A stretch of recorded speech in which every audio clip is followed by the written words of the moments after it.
উচ্চ মাধ্যমিক চতুর্থ সেমিস্টার ইতিহাস 2026। হ্যালো স্টুডেন্টস, সামনেই উচ্চ মাধ্যমিক চতুর্থ সেমিস্টার পরীক্ষা। আজ আমি তোমাদের দেখাবো কিভাবে প্রশ্নের মধ্যেই লুকিয়ে থাকে ইতিহাসের উত্তর মনে রাখার ট্রিক।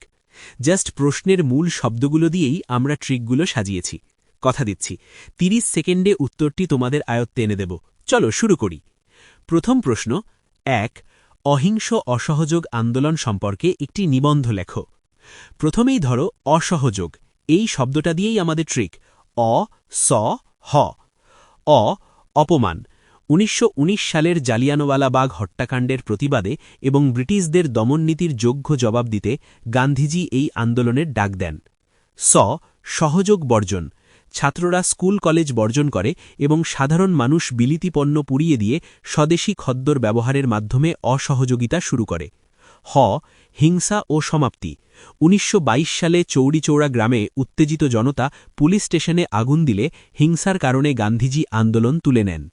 ফলাফল, আন্দোলন সফল না হলেও এটিই ছিল ভারতের প্রথম বিশাল গণ আন্দোলন। পরের প্রশ্ন 2, ভারতবর্ষের স্বাধীনতা সংগ্রামে সুভাষচন্দ্র বসুর অবদান পর্যালোচনা করো, অথবা ভারতের স্বাধীনতা আন্দোলনে নেতাজি ও আজাদ হিন্দ ফৌজের অবদান আলোচনা করো। নেতাজির নামে বসু আছে, এই বসু শব্দটা দিয়েই ট্রিক। বহিরাগমন। 1941 সালে ব্রিটিশদের চোখে ধুলো দিতে সুভাষচন্দ্র ছদ্মবেশে দেশ ত্যাগ করেন এবং জার্মানি হয়ে জাপান পৌঁছান। সংগঠন। সিঙ্গাপুরে আজাদ হিন্দ ফৌজের দায়িত্ব নিয়ে তিনি দিল্লি চলো স্লোগানে সৈন্যদের মধ্যে দেশপ্রেমের আগুন জ্বালিয়ে দেন। অভিযান। জাপানিদের সাহায্যে তার ফৌজ মণিপুর ও কোহিমা পর্যন্ত ঢুকে পড়ে ভারতের মাটিতে প্রথম তেরঙ্গা পতাকা উত্তোলন করে। ফলাফল, সামরিকভাবে ব্যর্থ হলেও তার এই লড়াই ব্রিটিশদের মনে ভয় ধরিয়ে দেয় এবং ভারতের স্বাধীনতাকে ত্বরান্বিত করে। পরের প্রশ্ন 3, 1946 সালের নৌ বিদ্রোহের কারণগুলি ও ফলাফল আলোচনা করো, অথবা ভারতের স্বাধীনতা সংগ্রামে সুভাষচন্দ্র বসুর অবদান পর্যালোচনা করো। এখানে মূল শব্দ নৌ, এটাই আমাদের ট্রিক। নম্নমান খাবার। তলোয়ার জাহাজের নাবিকদের অত্যন্ত পচা ও নিম্নমানের খাবার দেওয়া হতো, যা থেকে ক্ষোভের আগুন জ্বলে ওঠে। উপেক্ষা ও বিভেদ। ইংরেজ অফিসাররা ভারতীয় নাবিকদের সাথে বর্ণবিদ্বেষমূলক আচরণ করত এবং তাদের গায়ের রং নিয়ে অকথ্য গালাগাল দিত। পতাকা। বিদ্রোহীরা সরাসরি রাজশক্তির বিরোধিতা করে ব্রিটিশ পতাকা নামিয়ে সেখানে কংগ্রেস ও মুসলিম লীগের পতাকা উড়িয়ে বিদ্রোহ করে। ফলাফল, এই বিদ্রোহ ব্রিটিশদের বুঝিয়ে দেয় যে তাদের প্রধান শক্তি সেনাবাহিনীও এখন স্বাধীনতার জন্য উন্মুখ। পরের প্রশ্ন 4, 1885 থেকে 1905 খ্রিস্টাব্দ পর্যন্ত জাতীয় কংগ্রেসের কার্যাবলী আলোচনা করো, অথবা 1885 থেকে 1905 খ্রিস্টাব্দ পর্যন্ত জাতীয় কংগ্রেসের নরমপন্থী অধ্যায়ের একটি সংক্ষিপ্ত মূল্যায়ন করো। এখানে মূল শব্দ নরমপন্থী, এই নরম কথাটিই আমাদের ট্রিক। নরম নীতি। কংগ্রেসের শুরুর দিকের নেতারা ছিলেন উচ্চশিক্ষিত ও শান্ত স্বভাবের, যারা ব্রিটিশদের প্রতি অনুগত থেকে সংস্কার চাইতেন। রীতি বা আবেদন। তারা সরাসরি লড়াই না করে আবেদন নিবেদন ও চিঠিপত্র পাঠিয়ে চাকরিতে ভারতীয়দের সুযোগ ও আইনি অধিকার দাবি করতেন। মুখোশ উন্মোচন বা লুট। দাদোভাই নৌরোজি প্রমাণ করেন যে ইংরেজরা কৌশলে ভারতের সম্পদ বিদেশে পাচার করে এদেশকে অর্থনৈতিকভাবে পঙ্গু করে দিচ্ছে।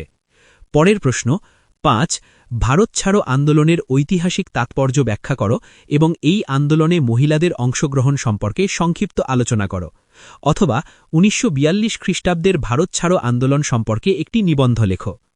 এখানে মূল শব্দ ভারত, এর দিয়েই ট্রিক হবে। ভাবনা, মরণপণ। গান্ধীজির করেঙ্গে ইয়া মরেঙ্গে মন্ত্রে উদ্বুদ্ধ হয়ে ভারতবাসী ব্রিটিশদের দেশ থেকে তাড়াতে মরণপণ লড়াইয়ে নামে। রাজপথ দখল, কোনো কেন্দ্রীয় নেতা ছাড়াই সাধারণ মানুষ স্বতঃস্ফূর্তভাবে থানা ও রেল লাইন দখল করে ব্রিটিশ শাসন অচল করার পণ নেয়। তমলুকের নারী। মেদিনীপুরের বৃদ্ধা মাতঙ্গিনী হাজরা পুলিশের গুলির সামনে পতাকা হাতে এগিয়ে গিয়ে নারী শক্তির অজেয় সাহস প্রমাণ করেন। পরের প্রশ্ন 6, 1930 খ্রিস্টাব্দে গান্ধীজির নেতৃত্বে সংগঠিত আইন অমান্য আন্দোলনের গুরুত্ব সম্পর্কে আলোচনা করো। আইন অমান্য শুরু হয়েছিল লবণ দিয়ে, তাই এর মূল ট্রিক হল আ আন্দোলনের শুরু। ব্রিটিশদের অন্যায় লবণকরের প্রতিবাদে গান্ধীজি ডান্ডি অভিযান করেন এবং নিজের হাতে সমুদ্রের নুন তৈরি করে আইন ভাঙেন। ইচ্ছাশক্তি ও অমান্য, লবণের অনুকরণে সারা দেশে কর বন্ধ করা এবং সরকারি সব নিয়ম ও বিদেশি পণ্য বর্জন করার হিড়িক পড়ে যায়। নতি স্বীকার, দমননীতি সত্ত্বেও হাজার হাজার মানুষের গাড়াবরণ ব্রিটিশদের নতি স্বীকার করতে এবং কংগ্রেসকে আলোচনায় ডাকতে বাধ্য করে। আলিগড় আন্দোলনের একটি সংক্ষিপ্ত বিবরণ দাও। আলিগড় আন্দোলনের মূল নেতা সৈয়দ সাহেব, ওনার নামই আমাদের ট্রিক। সৈয়দ আহম্মদ। স্যার সৈয়দ আহম্মদ খান মুসলিম সমাজের গোড়ামি দূর করে আধুনিক ইংরেজি ও বিজ্ঞান শিক্ষার আলো ছড়াতে আন্দোলন শুরু করেন। College, Aligarh Mohammedan Anglo oriental college প্রতিষ্ঠা করে তিনি মুসলিম ছাত্রদের উচ্চশিক্ষার পথ প্রশস্ত করেন। চাকরি, তার মূল লক্ষ্য ছিল মুসলিম সমাজকে আধুনিক শিক্ষায় শিক্ষিত করে ব্রিটিশদের অধীনে সরকারি চাকরির যোগ্য করে তোলা। শেষ প্রশ্ন। মাউন্টব্যাটেন পরিকল্পনা কি? এই পরিকল্পনার বিষয়ে ভারতীয় নেতৃবৃন্দের কী মনোভাব ছিল? মাউন্টব্যাটেন মানেই দেশভাগ, এই মাউন্টব্যাটেন নামটাই ট্রিক। মানচিত্র বিভাজন, ১৯৪৬ সালে সাম্প্রদায়িক দাঙ্গা থামাতে লর্ড মাউন্টব্যাটেন দ্রুত ক্ষমতা হস্তান্তর এবং দেশভাগের পরিকল্পনা পেশ করেন। উদ্দেশ্য, এই পরিকল্পনায় পাঞ্জাব ও বাংলাকে ভাগ করে ভারত ও পাকিস্তান নামে দুটি আলাদা স্বাধীন রাষ্ট্র গড়ার কথা বলা হয়।